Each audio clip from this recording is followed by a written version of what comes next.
आज के दौर में पेरेंटिंग का चेहरा बदल रहा है और यह बदलाव सिर्फ घर की चारदीवारी तक सीमित नहीं है, बल्कि सोशल मीडिया के मंचों पर भी खूब चर्चा का विषय बन चुका है।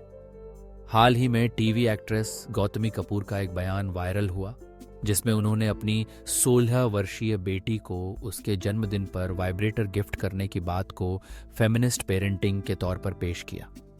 इस घटना ने समाज में एक नई बहस छेड़ दी है। क्या वाकई इतनी उदारता बच्चों को सशक्त बनाती है, या कहीं ना कहीं ये उनकी भावनात्मक और मानसिक सेहत के लिए नुकसानदेह साबित हो सकती है? आजकल कई माता पिता खुद को बच्चों के दोस्त समझने लगे हैं। वे यह मान बैठते हैं कि जब तक वे अपने बच्चों के साथ हर विषय पर खुलकर बात करते हैं, तब तक वे बेहतरीन पेरेंटिंग कर रहे हैं। लेकिन दोस्त और माता पिता की भूमिका में बुनियादी अंतर है। माता पिता का काम सिर्फ फ्रैंकनेस या ओपननेस नहीं, बल्कि सीमाएं, अनुशासन और संरचना देना भी है।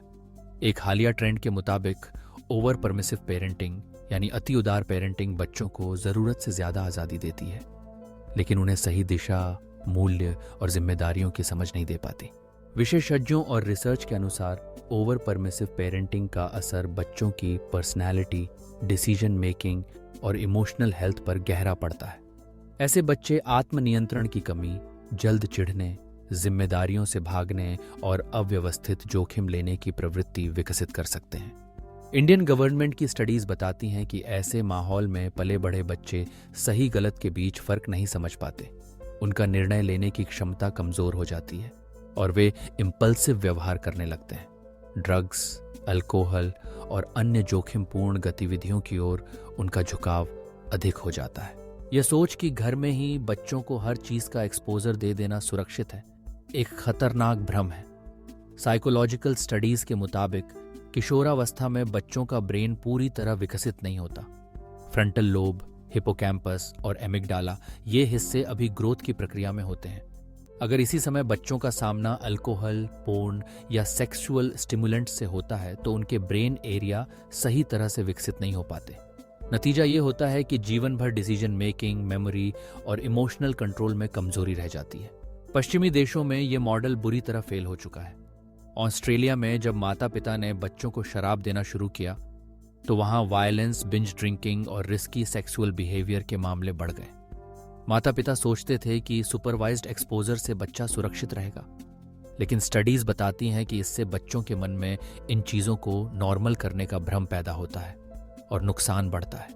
तो समाधान क्या है? पेरेंटिंग का मतलब है संतुलन, ना तो हद से ज्यादा सख्ती, ना ही हद से ज्यादा छूट। बच्चों को सीमाएं, संरचना और सही समय पर सही जानकारी देना जरूरी है। क्वालिटी फैमिली टाइम, खुले संवाद और पारंपरिक मूल्यों की पुनर्स्थापना बच्चों को इमोशनली मजबूत बनाती है। धार्मिक और सांस्कृतिक अवधारणाओं को घर में स्थापित करना जरूरी है, ताकि बच्चे अपने साथियों के साथ सही सीमाएं तय कर सकें। माता पिता को खुद रोल मॉडल बनना चाहिए। अगर वे खुद परंपराओं और सांस्कृतिक मूल्यों का पालन करेंगे, तो बच्चे भी उन्हें अपनाएंगे। असली पेरेंटिंग वही है जो बच्चों को जिम्मेदार, भावनात्मक रूप से संतुलित और आत्मनियंत्रित बनाए। न तो बचपन में बच्चों को वाइब्रेटर या शराब देने का नाम पेरेंटिंग है, और न ही उन्हें मारना, पीटना या हर चीज से वंचित रखना। अगर वास्तव में सही पेरेंटिंग देखनी है, तो उन साधारण भारतीय घरों में जाइए जहां से पीवी सिंधु, मैरी कॉम जैसे बच्चे निकल रहे हैं। इसलिए वॉकनेस और फेमिनिज्म के नाम पर पेरेंटिंग की बुनियादी जिम्मेदारी से मुंह मोड़ना गलत है। संतुलित, मूल्य आधारित और संवादपूर्ण पेरेंटिंग ही बच्चों को एक मजबूत और जिम्मेदार इंसान बना सकती है।